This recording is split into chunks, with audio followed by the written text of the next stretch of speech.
1 Timothy chapter 5. Rebuke not an elder, but entreat him as a father, and the younger men as brethren, the elder women as mothers, the younger as sisters, with all purity. Honor widows that are widows indeed. But if any widow have children or nephews, let them learn first to shew piety at home, and to requite their parents, for that is good and acceptable before God. Now she that is a widow indeed, and desolate, trusteth in God, and continueth in supplications and prayers night and day.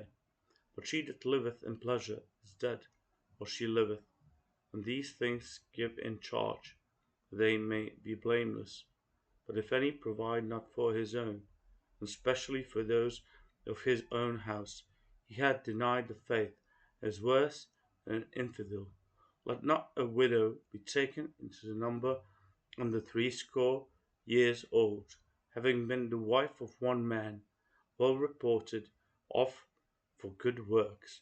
If she have brought up children, if she have lodged strangers, if she have washed the saints' feet, if she have relieved the afflicted, if she have diligently followed every good work.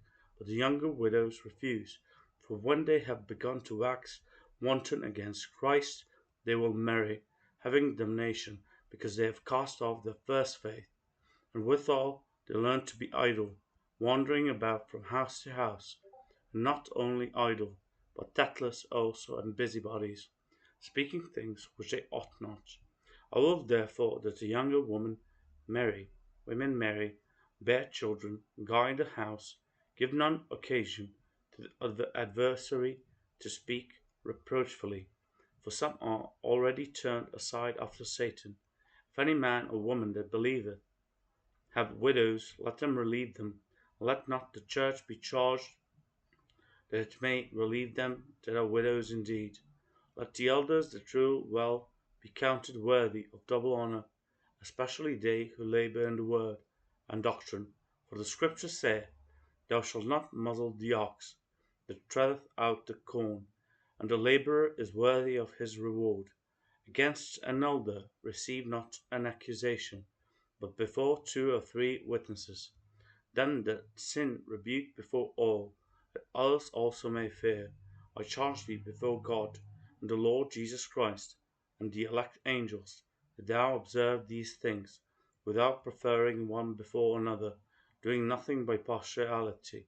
Lay hands suddenly on no man, neither be partaker of other men's sins. Keep thyself pure.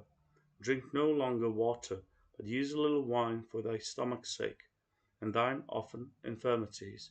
Some men's sins are open beforehand, going before to judgment, and some men they follow after. Likewise also the good works of some are manifest beforehand, and they that are otherwise cannot be hid.